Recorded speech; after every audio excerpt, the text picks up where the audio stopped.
धेरै समय अघि यस भूमिमा यस्तो एक साम्राज्य थियो जसको वैभव र संस्कृति चारैतिर प्रशंसा गरिन्थ्यो। अग्ला किल्लाका प्राचीरहरू सुनझै झल्कन्थे, चौडा गल्लीहरूमा रथ र हात्तीहरूको गडगडाहट गुन्जन्थ्यो। मन्दिरका घण्टी, धूपको सुगन्ध र पवित्र नदीको कलकल ध्वनिले पूरा नगरीलाई आभामय बनाउँथ्यो। यो सुख र समृद्धिको युग थियो, र यसको हृदय थिए न्यायप्रिय र साहसी महाराज।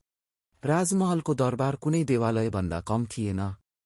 सुनौलो सिंहासनमा बसेका महाराज मात्र शासक होइन, न्यायका प्रतिमूर्ति थिए। विशाल स्तम्भहरू, झिलिमिली झुमरहरू र अद्भुत चित्रकलाले सजिएको दरबार बिहानदेखि बेलुकासम्म गुन्जिरहन्थ्यो। प्रजा आफ्ना समस्याहरू लिएर आइरहन्थे, महाराज धैर्यपूर्वक सुनिराख्थे र निष्पक्ष निर्णय सुनाउँथे। यही कारणले प्रजा उनलाई देवतासमान मान्थे। तर साम्राज्यको वैभव देखेर छिमेकी शासकको लालच जाग्यो। युद्धका नगारा बज्न थाले, रणघोष गुन्जायमान भयो। हात्तीहरू कवचमा सजाए, घोडाहरू तयार भए र सैनिकले आफ्नो तरबार निकाल्दा रणभूमिको धड्कनले धरती नै कापे जस्तो भयो।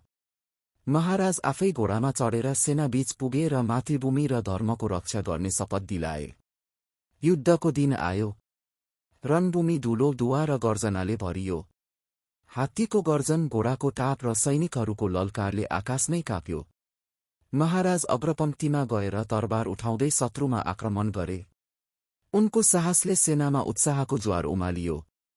शत्रुले भरसक प्रयास गर्यो, तर धर्म र साहसको सामु उसको अभिमान टिक्न सकेन। अन्ततः धर्मको विजय भयो। शत्रु पराजित भयो र महाराज विजयी हुँदै राजधानी फर्किए। दीपमालाले सजिएका गल्लीहरू, मन्दिरका घण्टी र फूल वर्षाले सहर उल्लासमय बन्यो।